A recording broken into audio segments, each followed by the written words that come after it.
तारीखों का ऐलान होते ही आयोग पर तकरार। ऐसा लगता है कि शायद प्रधानमंत्री के टूर प्रोग्राम की सुविधाओं को ध्यान में रख के किया गया है ताकि मैक्सिमम जगह पर पीएम पहुंच जाए। जिस तरह से फैला दिया गया है चुनाव अभियान को, उसमें साफ लग रहा है कि प्रधानमंत्री जी को माने ज्यादा मौका दिया गया है कि वो ज्यादा से ज्यादा जगहों पर भाषण कर सकें। और चुनाव आयोग के प्रोगेटिव को मैं चुनौती नहीं दे सकता, उसके अधिकार को मैं चुनौती नहीं दे सकता, क्योंकि चुनाव आयोग जो घोषणा किया है उसके बारे में जनता दल ही स्वागत करता है। जो उन्होंने घोषणा किया कि 7 फेज में चुनाव है, लेकिन जो विरोध करते हो जाने, चुनाव आयोग को कोई चुनौती नहीं दे सकता। देखिए, विरोधियों के पास कोई मुद्दा नहीं है, मुद्दा विहीन लोग हैं। तारीख पे तारीख पर आरजेडी का प्रहार। लेकिन जिस ढंग से माने तारीखों का ऐलान हुआ है और जिस तरह से फैला दिया गया है चुनाव अभियान को, उसमें साफ लग रहा है कि प्रधानमंत्री जी को माने ज्यादा मौका दिया गया है कि वो ज्यादा से ज्यादा जगहों पर भाषण कर सकें। उसका मतलब यही, हर जगह देखिए, बिहार में 2014 में या उत्तर प्रदेश में 2014 में 6 फेज में हुआ था, अभी 7 फेज में हुआ। कांग्रेस का स्वागत भी और सवाल भी।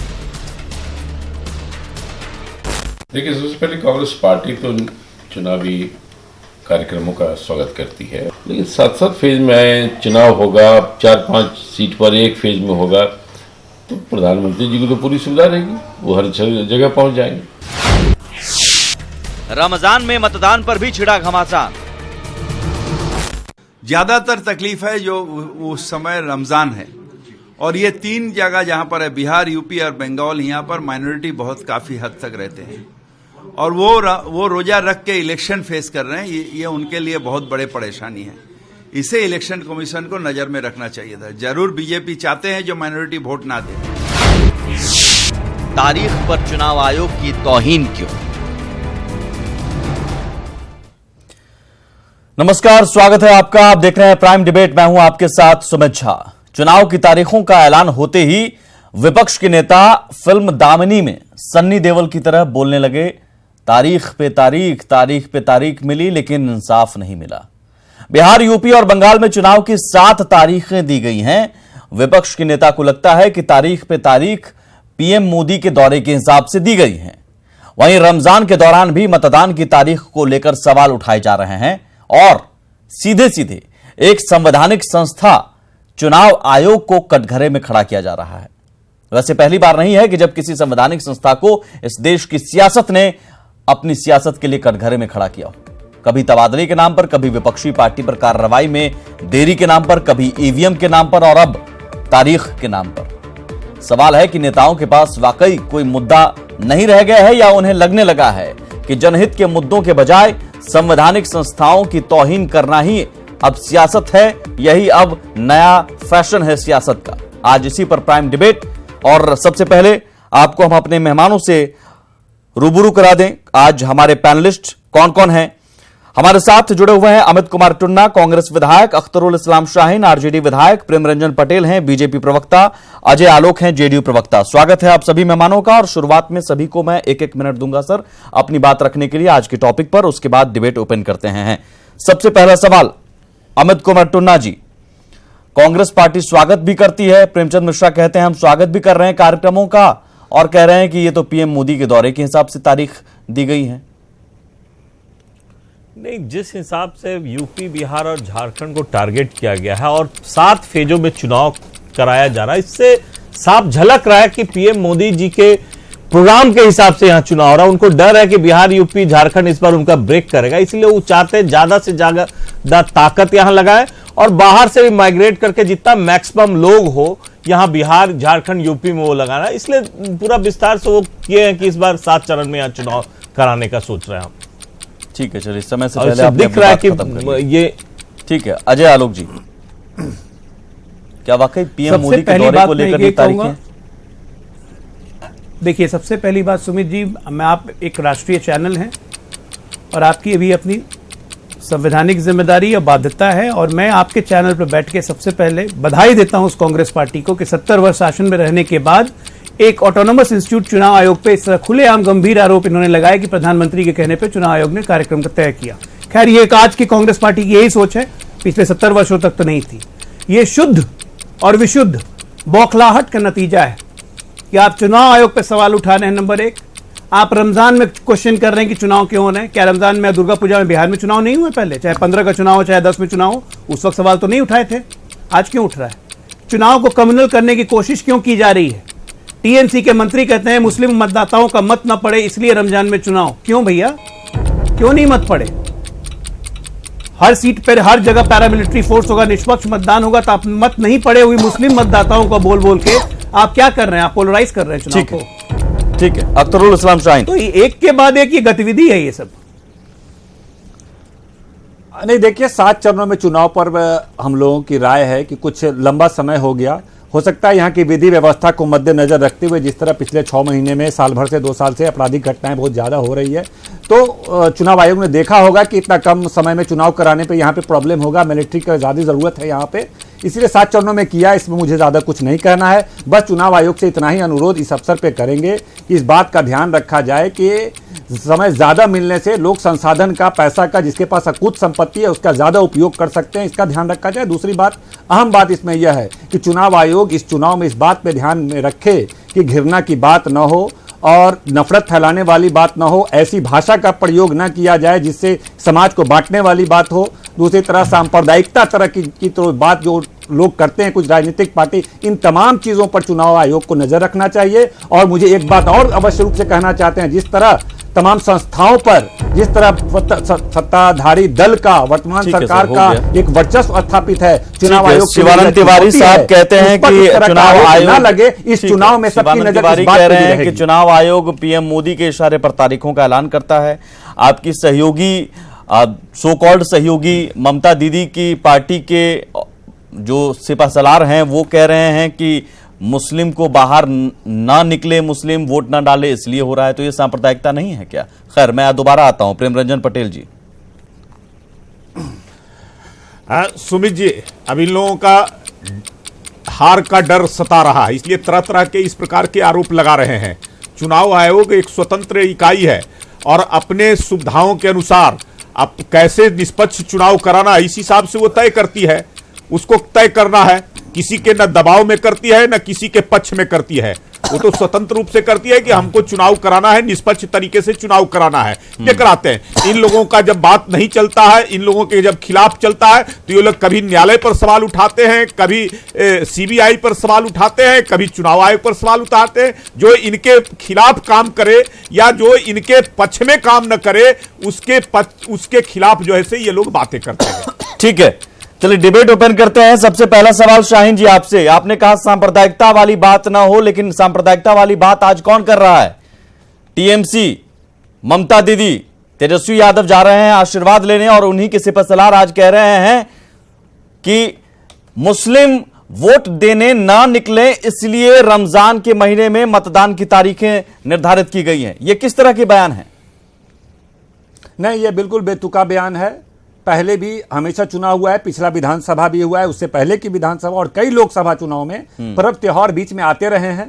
तो इस तरह के महापर्व में लोकतंत्र का सबसे बड़ा पर्व है चुनाव, और आम चुनाव, इसमें किसी तरह की छोटी मोटी कठिनाइयों का होगा, इसमें कोई फर्क नहीं पड़ता है। इस तरह की भाषा का उपयोग नहीं करना चाहिए। मुझे नहीं लगता है कि आपकी सहयोगी पार्टी है ना टीएमसी, अक्सर जिनसे आप महागठबंधन या चाहते हैं साथ। अरे इनके संधि की वाली पार्टी भी है। उनकी हर पार्टी की और हर नेता की अपनी निजी राय भी हो सकती है। अच्छा। लेकिन राष्ट्रीय जनता दल का मानना ये है निजी राय है, अजय आलोक जी। से राष्ट्रीय जनता दल इनके का संधि की पार्टी है, समाजवादी इससे कोई पार्टी। फर्क नहीं पड़ता है, पर्व त्योहार बीच में आते जाते रहते हैं। और दुर्गा पूजा, पिछले साल जो विधानसभा हुआ है उसमें भी दुर्गा पूजा का समय था, तो उसमें भी लोग व्रत पे रहते थे, लेकिन उस समय भी चुनाव फेस करने का काम किया है। लोग फेस करेंगे, कुछ कठिनाई होगी। इनके संधि की पार्टी है, मामला नहीं है। समाजवादी पार्टी, उसके प्रदेश अध्यक्ष महाराष्ट्र के हैं अबू आजमी जी, उनका भी बड़ा अच्छा बयान आया है। आजम खां का भी बड़ा अच्छा बयान आया है, जरा उसको भी आर्काइव में निकलवाइए कि मुसलमान वोट ना दे सके।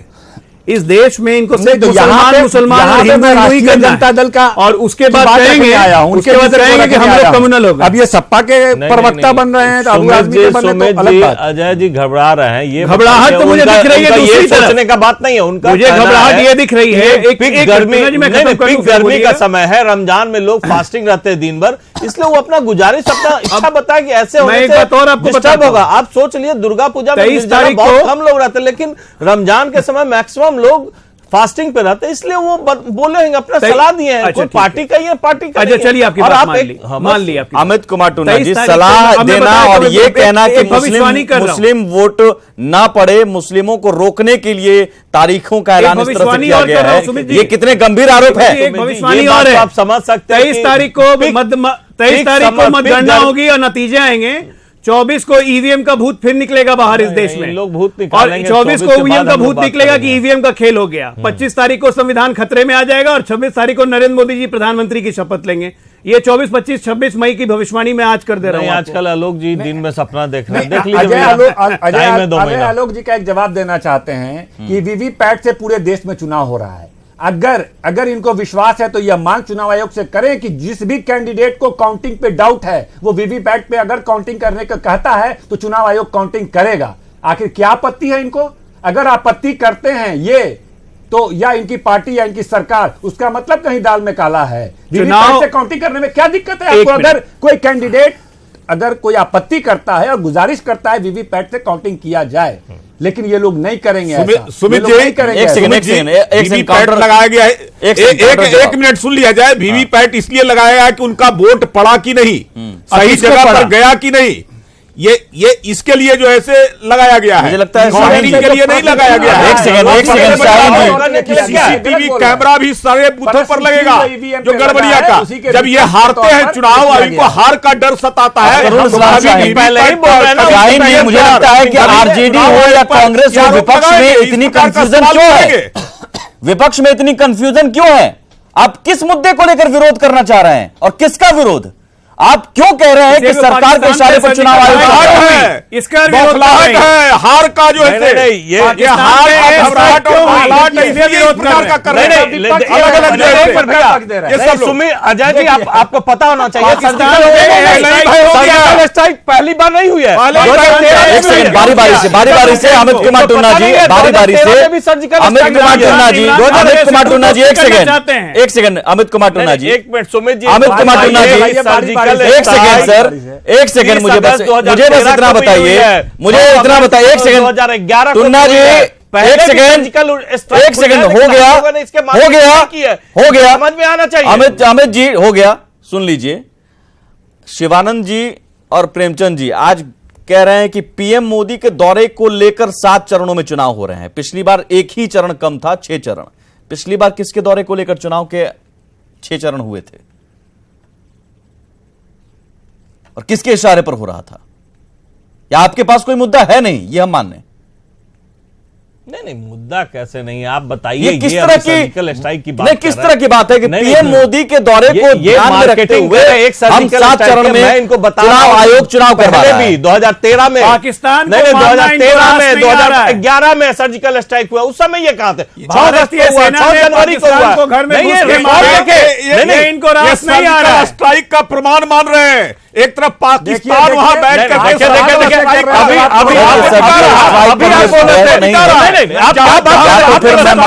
कांग्रेस और आरजेडी ने जो बयान दिए हैं उसी में फंसती जा रही है। हम सोच नहीं रहा है कि अब आगे क्या करें, हम ये माने। एक सेकंड सबूत मांग रहे हैं, एक सेकंड प्रेमरंजन जी की भाषा बोल रहे हैं। सर्जिकल स्ट्राइक पर डिबेट नहीं है, बैठ करके पाकिस्तान सर्जिकल स्ट्राइक पर डिबेट नहीं है।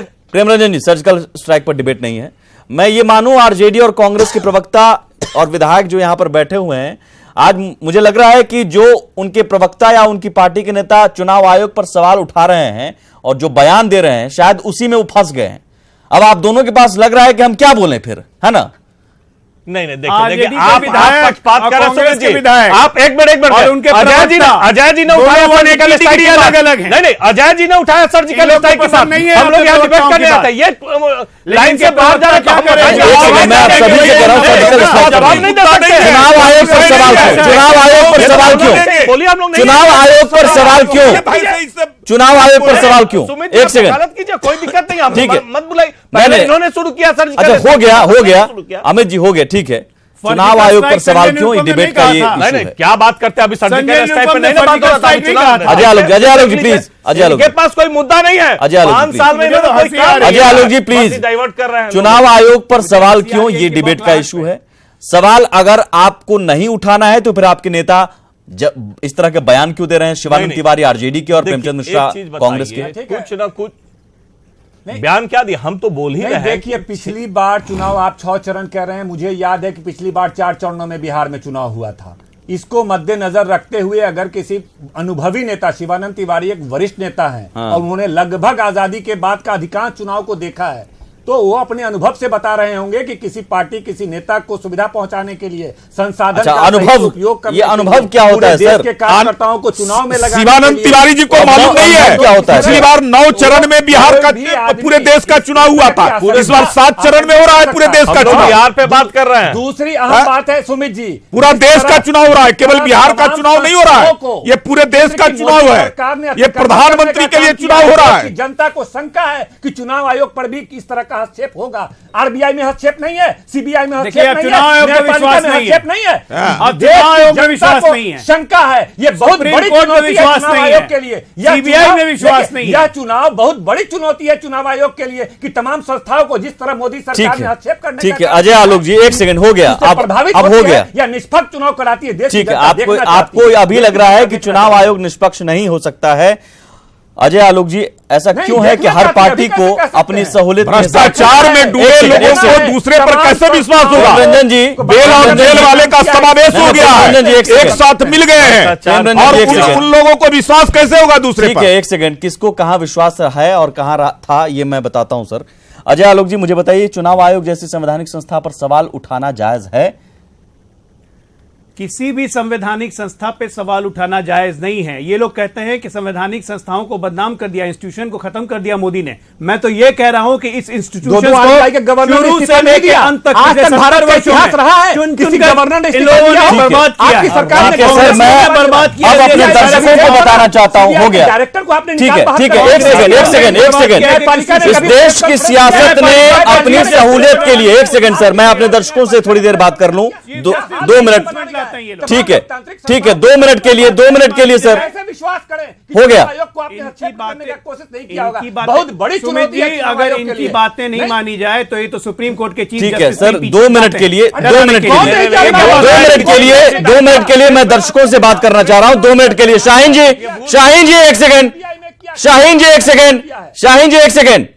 एक सेकंड, 2 मिनट के लिए मैं दर्शकों से बात करना चाह रहा हूं। मैं बताना चाह रहा हूं कि दरअसल इस देश की सियासत ने अपनी सहूलियत के हिसाब से, चाहे कोई भी पार्टी हो, चुनाव आयोग जैसी संवैधानिक संस्था पर सवाल उठाया है, और इसमें जेडीयू हो, बीजेपी हो, कांग्रेस हो, आरजेडी हो, सभी रहे हैं, और इसका जीता जागता प्रमाण वो बयान है जो आज मैंने खोज निकाला है, और संयोग से अजय आलोक साहब आपका ही बयान है। पहले आपसे ही शुरू करते हैं। आपने 2015 चुनाव में यह कह दिया था कि चुनाव आयोग को बंद ही कर दीजिए, सुन लीजिए। बिल्कुल कहा था। भारतीय जनता पार्टी ने आज ऐड दिया। अब 2 बार चुनाव आयोग के मना करने के बावजूद भी भारतीय जनता पार्टी ऐड दे रही है। अब चुनाव आयोग अगर भारतीय जनता पार्टी की मान्यता रद्द नहीं करता है, तब चुनाव आयोग क्या करेगा? फिर चुनाव आयोग को ही खत्म हो जाना चाहिए। आपने भी कभी खत्म करने की बात कही थी सर? मैंने कहा था कि भारतीय जनता पार्टी को अयोग्य घोषित कर दे चुनाव आयोग, क्योंकि 2 बार मना करने के बाद भी ऐड आया था। नहीं तो चुनाव आयोग को खत्म कर रहा है और चुनाव आयोग उसको नजरअंदाज करे तो सवाल उठाना हमारा हक है। नहीं। आज भी अगर चुनाव आयोग पर आपने भी सवाल उठाया, चुनाव आयोग अगर उसे नजरअंदाज करे तो वो गलत होगा। आपने भी सवाल उठाया था, इनका कोई दोस्त नहीं, इनका आपने भी कहा था चुनाव आयोग को खत्म हो जाना चाहिए। भाजपा चुनाव आयोग की आचार संहिता नहीं मानती है। जब TN सेशन चुनाव आयोग में थे, बातों से TN सेशन मुख्य चुनाव आयोग थे, भाजपा चुनाव आयोग लालू जी के भी आर्काइव निकाल लीजिए उसकी आचार। सर मैं वही कह रहा हूं, आप किसी के आर्काइव निकालने के लिए मत कहिए। मैं तो कह रहा हूं सभी पार्टियों ने चुनाव आयोग पर सवाल उठाए हैं अपनी सहूलियत के लिए।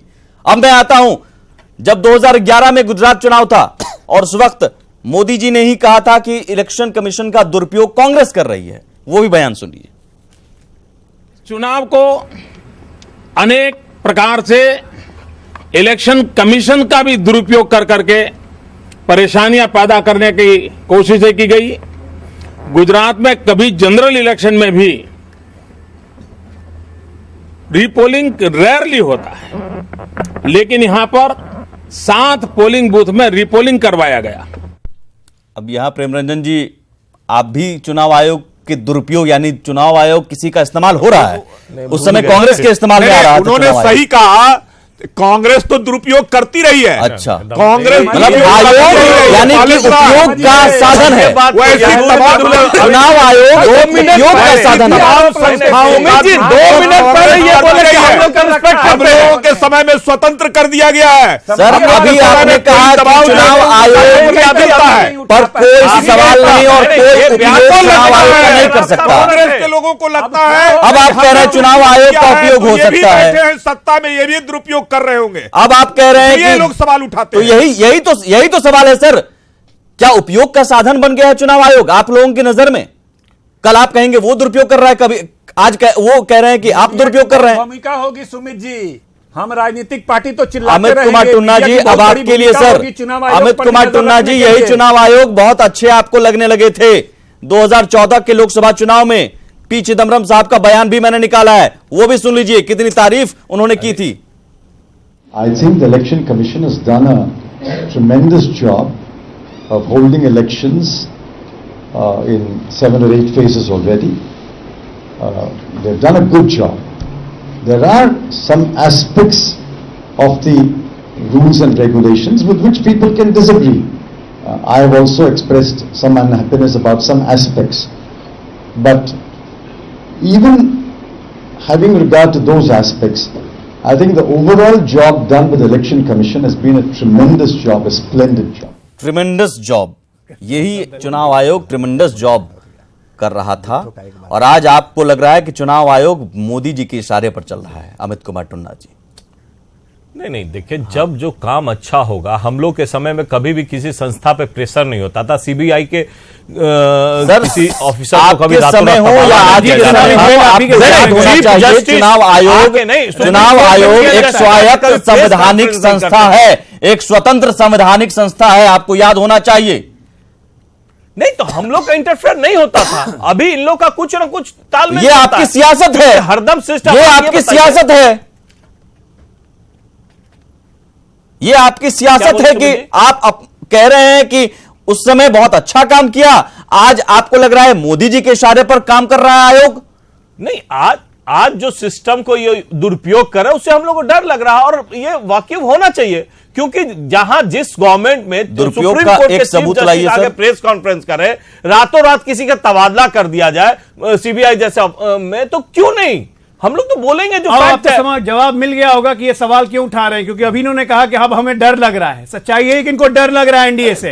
यही बात है, देखिए घुमाना है कि मिसयूज ना करें लोग, पावर का मिसयूज ना करें। सुपड़ा साफ होने वाला है, अभी बोलती निकल गया ना, किया वो तो अब हमें डर लग रहा है, नहीं डर लग रहा है इनको, डर लगेगा नहीं। बेल और जेल वाले सब एक हो गए, सभी का समावेश हो गया है, सभी का एकीकरण हो गया है, भ्रष्टाचारियों का महामिलावट हो गया है, तो डर तो लगेगा, डर लगेगा ही। जल्दी से बोलिए जी, एक न्यूट्रल बात करना चाह रहे थे कि जितने भी अफसर बिहार में हैं, प्रो गवर्नमेंट है, गवर्नमेंट ने सबको रखा है। मैं आपके चैनल के माध्यम से चुनाव आयोग से अनुरोध करूंगा कि तमाम अफसरों को हटा के चुनाव आयोग अपने हिसाब से पूरे बिहार में अफसरों को दे। ये चुनाव आयोग पर छोड़ दीजिए ना आप लोग, और आप लोग मांग कर सकते हैं सर, आप सियासी पार्टी होने के नाते मांग जरूर कर सकते हैं, लेकिन आरोप कभी भी नहीं लगा सकते हैं कि चुनाव आयोग इशारे पर काम कर रहा है। मांग रखिए कि हाँ 7 फेज नहीं 6 फेज कर दीजिए, ये मांग रख दीजिए, लेकिन इसको ऐसे आप कहिएगा कि पीएम मोदी के इशारे पर 7 फेज, बीजेपी के इशारे पर आयोग काम कर रहा है, ये वाकई मुझे लगता है कि शर्मनाक है। 8 तारीख को यूपी में प्रोग्राम होता मोदी जी का, 9-10 को अनाउंस होता है, तो लोग को लगता है कि कहीं ना कहीं 60 गांठ है ना। आप लगता है ये परसेप्शन और एजम्पशन की बात आप कहते रहिए, लेकिन ये देश के लोकतंत्र के लिए ठीक नहीं है, देश के लोकतंत्र के लिए ठीक नहीं है, चाहे कोई भी सियासी पार्टी हो। कोई अगर कहे चुनाव आयोग को खत्म हो जाना चाहिए, कोई कहे चुनाव आयोग का दुरुपयोग हो रहा है, ये कतई गलत है सर। बहुत शुक्रिया, बहुत शुक्रिया। जनहित के मुद्दों को उठाइए, ज्यादा बेहतर होगा, जनता आपके साथ रहेगी। जनहित के मुद्दों पर सवाल उठाइए और उस पर लड़िए, बजाय कि संवैधानिक संस्थाओं को सियासत में घसीटें। नमस्कार।